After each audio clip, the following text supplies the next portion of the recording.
Hi, I'm Tyson Franklin, and welcome back to this week's episode of Podiatry Marketing. With me, as usual, is my co-host, Big Jim Mack. Jim, how you doing today? I'm doing fantastic. Life is good as Big Jim Mack. Loving life here in Montreal, Quebec, Canada. I've got nothing to complain about. We need to get feedback from people. Would you like Big Jim Mack shirts done?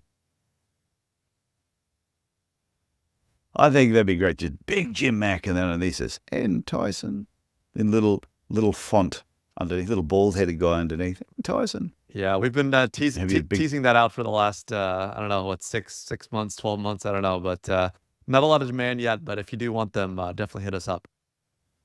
2 years. I picture the shirts being green as well. Luck of the Irish. Yeah, I don't know. It's not one of my least favorite colors, but it's one of the least favorite colors I actually wear is green. Yeah. Anyway, let's get on. What are we talking about today, Jim? Yeah. So today we're going to be jumping into kind of a approach that a clinic should consider when marketing their practice. I talked to a lot of podiatry clinic owners and practice managers, podiatrists themselves, and there seems to be a bit of confusion around kind of, what is the quote unquote best way to market their practice. And I think it's easy to get confused out there these days because there's no shortage of videos, websites, and, people approaching you with supposedly kind of the magic way to, get more patients in the door and to be more visible to local patients. But I think there are some kind of things that podiatrists need to kind of arm themselves and educate themselves with in order to really make sure that they're kind of going after the low hanging fruit initially before kind of jumping into, I would say, more kind of small business marketing or online marketing for things that are like less relevant for clinics or people trying to bring more patients into their practice. Yeah, well, I know one thing not to do, and that is to advertise in the yellow pages. I actually, every year when the yellow pages still comes out, and it's getting thinner and thinner, as I like to go to it and open up and see who is still advertising in the yellow pages. And the one profession that I find is in there that is quite, I think, stuck in tradition, lawyers. So I think if there's any podiatrist who's still doing that, is don't. Listen to Jim. Maybe Listen to what he's about to talk about. maybe they're going after that old money, that those people 65 or 70 and older that still will use yellow pages. I don't know if that's still a thing with older folks, but I would assume that that's maybe a demographic thing. I think even older people wouldn't do it anymore.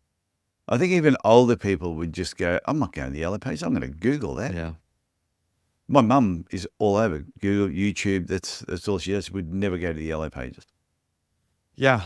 So anyway, But continue. yeah, but getting back to the idea around, so what is this kind of disparity between, I would say, like small business online marketing versus clinic or local marketing? So there's some clear distinctions here, and what we need to be aware of is that something that works for a Amazon or like a kind of an internet business is not necessarily the Yeah. different types of tactics or strategies that you should use for your clinic. The most obvious thing, but sometimes is overlooked, I think, when people are considering these different options, is that you do have a brick and mortar office. I mean, there's going to be some people that will do home visits or have more of a mobile clinic, but 99 times out of 100, people have a physical location, and you're kind of constrained in a good way, I guess, by that location. Maybe you have a satellite clinic, or maybe you have a couple different locations, but each of your clinics, even if you just have one,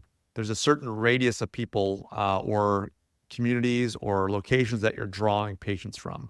And you really need to kind of embrace that local aspect of your business, not only to, be a good member of your community, but when it comes to your marketing, there's specific things that you're going to need to do differently than someone that, has a product that can be ordered online or is looking for, I would say, like nationwide recognition and visibility. The things that you have to do are different. So it's important to kind of distinguish yourself and educate yourself that you don't, and a lot of the information that's out there is not necessarily all focused on local advertising or local marketing or local SEO. So you really have to kind of focus more on the local aspects of things when, either, providing some, looking for someone to provide these services for you or to kind of do some of these things yourself. And I'll get into more specifics as we go on, but just realize you are a local business. So it's important that you market and get visibility that way. Yeah, because there's no point somebody saying to you, well, you got 10,000 page views from Bangladesh Right, exactly. and you're based in Chicago. It is really, well, unless you're selling something, like you said, online that people in Bangladesh could easily order. But if you're wanting people to walk into your podiatry practice, wouldn't matter if you're getting 1 million views. If nobody is actually in your local area, no one's going to come walking through through the No, door. exactly. I think, one of the things that I see very commonly with a lot of clinics, and it's kind of purported by a lot of marketing agencies, like, oh, we're going to do a blog post every single week about some different topic in podiatry. And if there's not some local tie-in to it, yes, maybe you'll get 5, 10,000 page views a month for your website.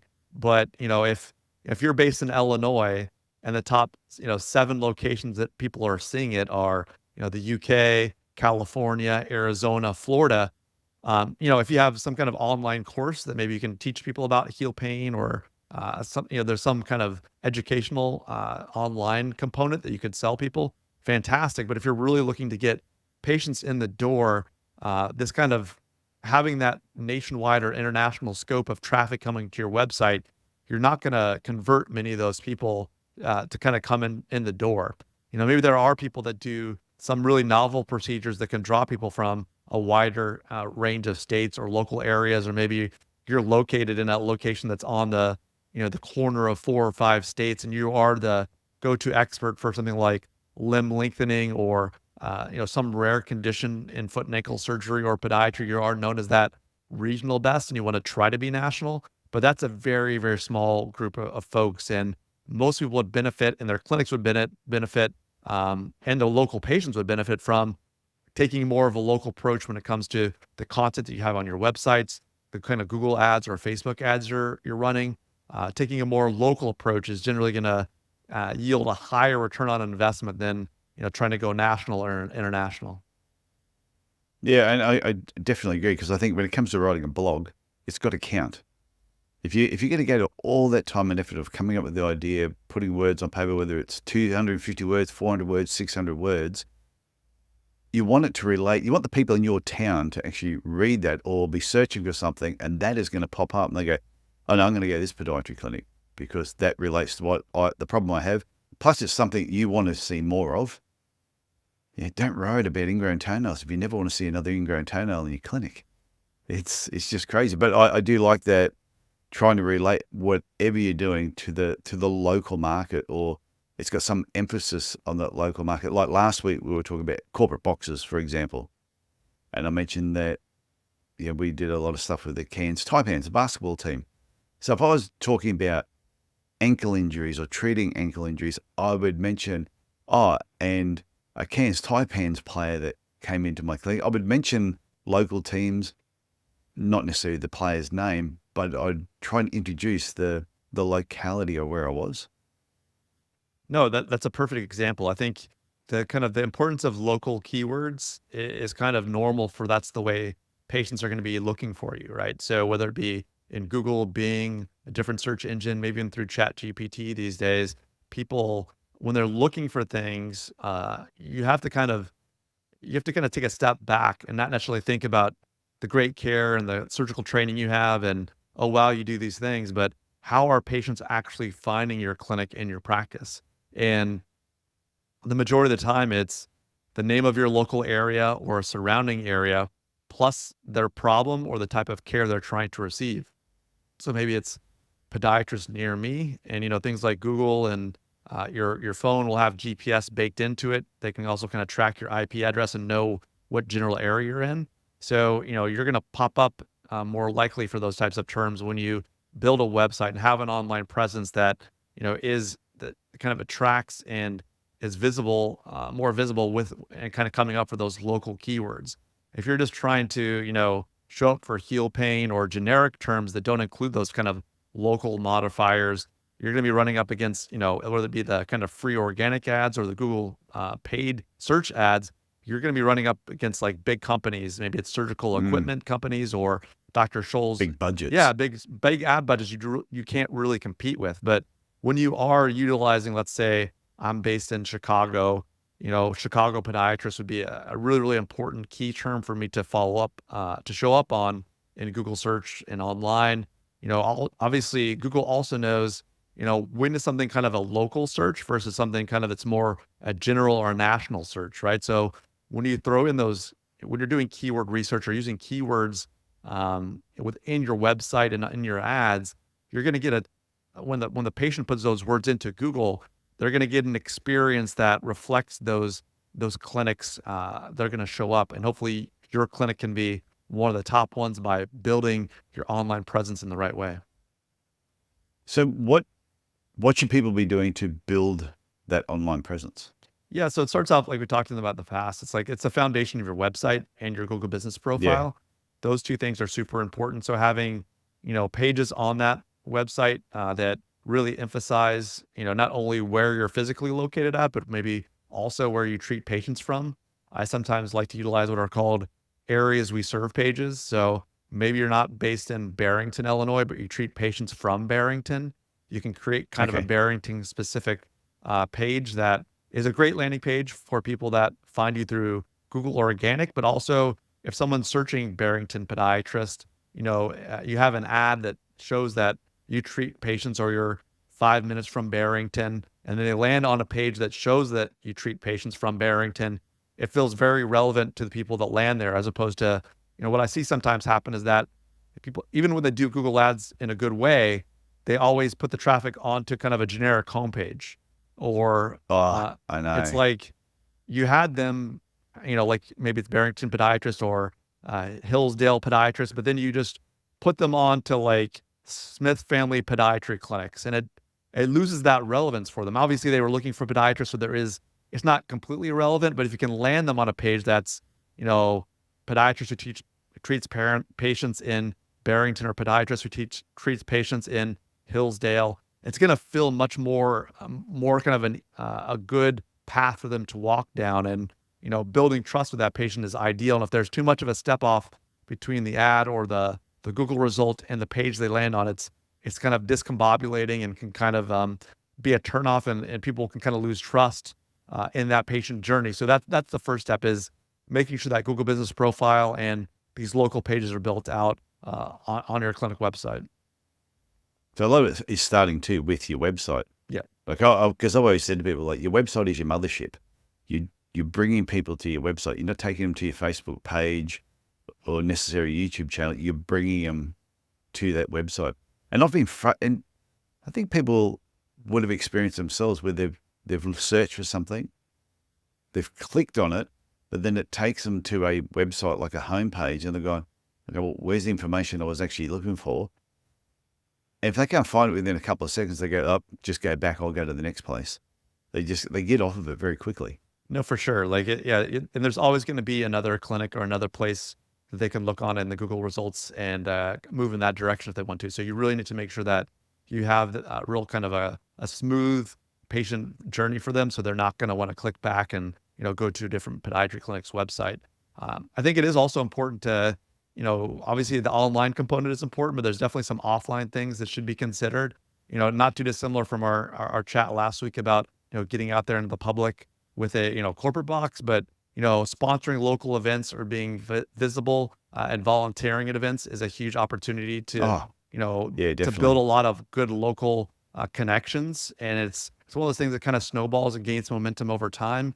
If you're the podiatrist that works at the marathon, it's only normal you're going to meet other doctors that are helping at the marathon, or nurses or other runners. If you don't want to treat runners, I probably wouldn't work at a marathon. But if you do want to, kind of be where your patients are at, right, in that local area, and sometimes that can also benefit from, partnering with local businesses. If you do want to see runners, going and giving talks at the local running shoe store, having a link on their website, and maybe you refer patients to them, for their running shoe needs, or maybe some good walking shoes. So it's not, the online component is important, but it's also making those real connections and building trust offline. That's hugely important. So when you're trying to be local, those are the kind of moves you're going to do instead of trying to, get thousands of page views for, irrelevant Mm. terms or just kind of generic terms that they could find on WebMD or on the Mayo Clinic's website.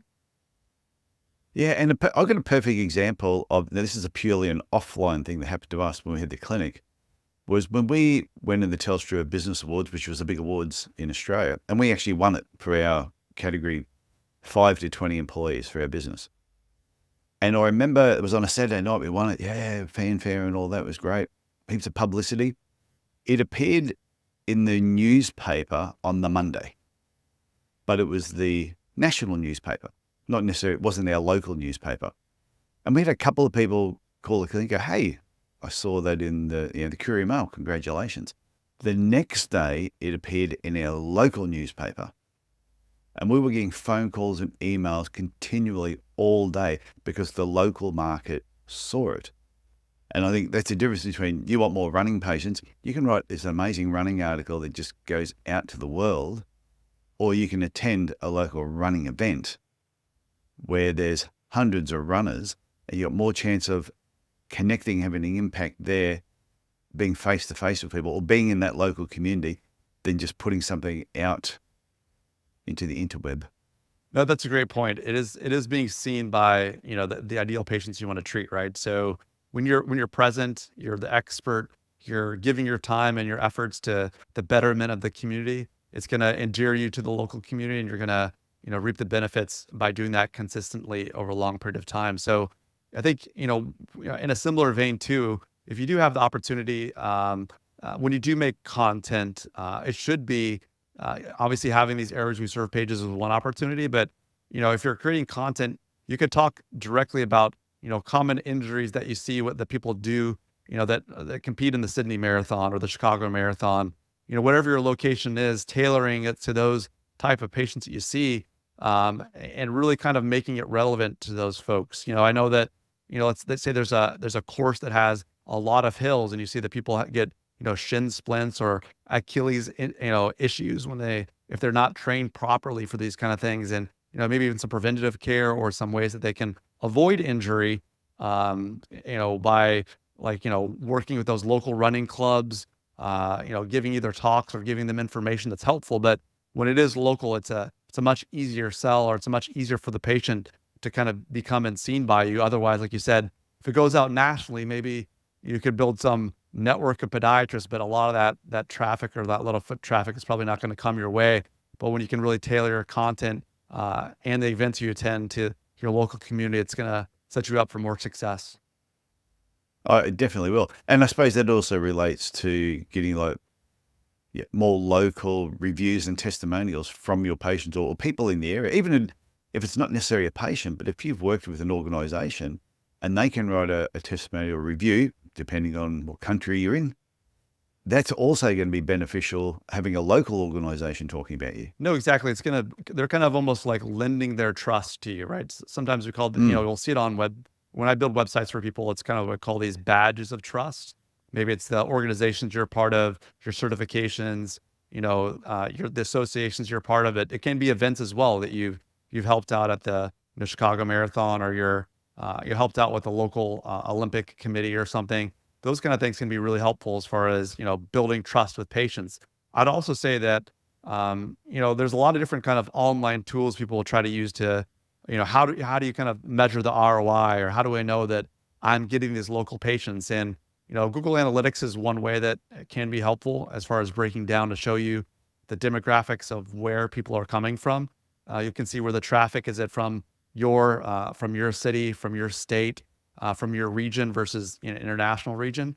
They're all you have to be careful. There's a lot of expensive tools like Moz or Ahrefs or SEMrush. Those things can sometimes be okay, but they won't always help you really kind of see if you're making traction on the local area. There's something called Local Falcon that I use when I'm working with the clinics I work with. Oh, never heard of that Yeah, one. so it's basically a way to see, you basically put a radius around where your clinic is at, and you can kind of see where on the Google Maps you're ranking. And it's something that can be, taken every quarter or so, and you can kind of see, are you trending in the right direction, by building some of these more local pages on the website, or taking more of a local focus as opposed to kind of a scattershot online marketing without that local focus. What's your thought on, you'll hear some podiatrists say, I don't need to advertise. It's just word of mouth. When it comes to, there's different types of advertising. I think they're right to be skeptical about kind of, I would say, your kind of generic attention grabber or trying to do that stuff. Yeah. Sometimes if it's not relevant to the type of patients you want to go after, maybe that's not the best thing. But I think there is importance to know that the kind of advertising game has changed over time. It's maybe less focused on these attention or interruption advertising, but now with Google search, probably Chat GPT and AI in the future, when you type in who is the best podiatrist in Chicago, or best podiatry clinic, podiatrist near me, these are highly relevant terms you want to show up for. And if you're a new clinic or you're a clinic that hasn't really put time and effort into local marketing in the past, spending some money on Google search ads or potentially AI search ads in the future could really benefit you and your clinic, because these are not, if you're using the right local keywords, these are people that are what we call low funnel or ready to make an appointment. And it's a good ROI, return on investment opportunity for most practices. If you want to spend $50 a month on ads, it's not going to go very far. There's a certain threshold. I would say it's bare minimum of $500, at least in the US market per month. If not, 1,000 or more. But that's kind of the range that you're looking at if you really want to kind of get a good ROI, because if you're just running $50 to $100 a month, you're really not going to get above that threshold to get the benefit of the search volume and to be seen by those kind of right fit patients. So definitely more intent-based search advertising is the way to go these days. Definitely things like display advertising, whether it be through Facebook, Google, or other platforms, can be helpful to get visibility for things patients aren't looking for. But I definitely would say that the first step, what people are looking for, advertising their practices is that search advertising. Yeah, I was at an event last week and they were talking about Google, and they said, if you had asked them 5 years ago, do you think anyone will compete against Google? And they were going, no. But you mentioned Chat GTP, and they were actually saying, especially now that you're talking about the local searches, you're being more locally relevant.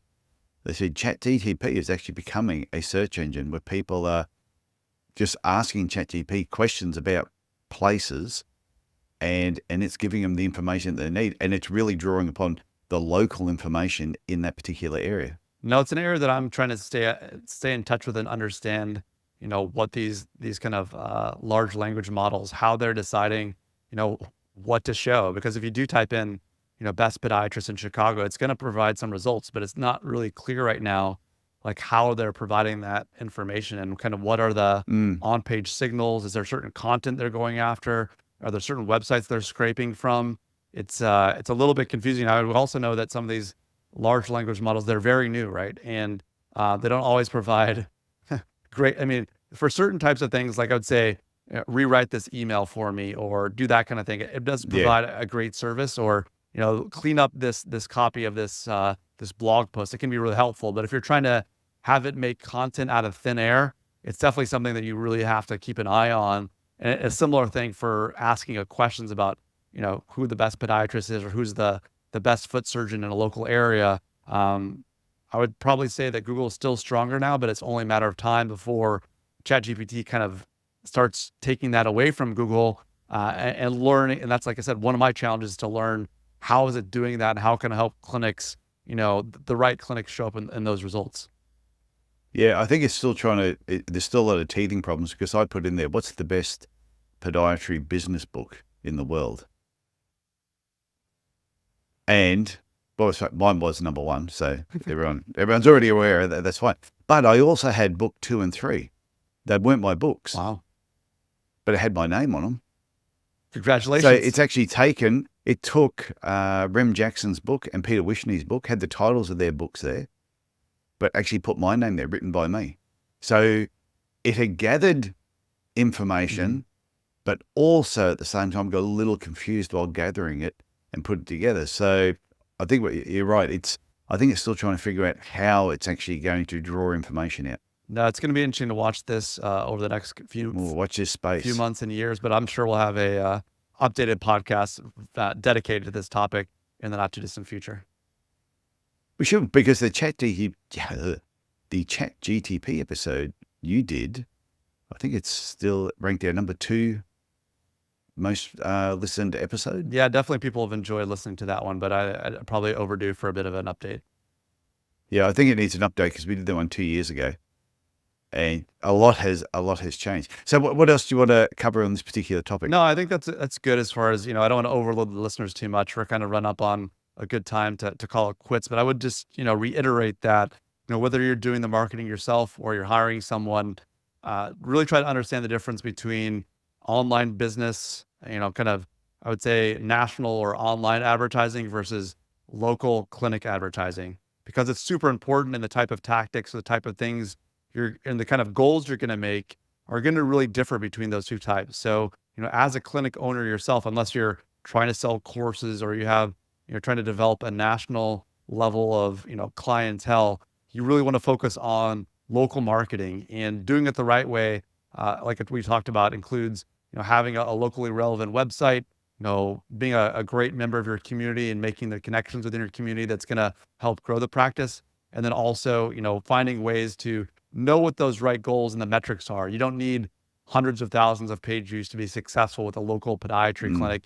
You just need the right patients, finding your clinic and making an appointment. So if you do have questions about that, or there's other topics, you're interested for Tyson and I to chat about besides ChatGPT, or in addition to ChatGPT, let us know, and we're happy to help you out there. I love this stuff. Anything that's related to marketing, I find it such a great topic because it's always changing. There's always new ideas. And if anyone ever tells you they know everything, they have all the best marketing ideas, you don't need to talk to anyone else but them, they got no idea. Because we could sit down for a week, Jim, put all our ideas we've ever come up with down on paper, and some 12-year-old kid will walk along and go, ever thought about this? And you go, little bastard. Never even looked at it that way. Because it's just the creativity behind marketing is great, which is why we've been doing this for a couple of years now, and we keep coming up with new topics. Yeah, there's no shortage of new technologies, innovations, and things for us to talk about. Yep. Okay, Jim, I look forward to talking again next week. We'll have another new topic. Sounds great, Tyson. Okay, see ya. Bye now.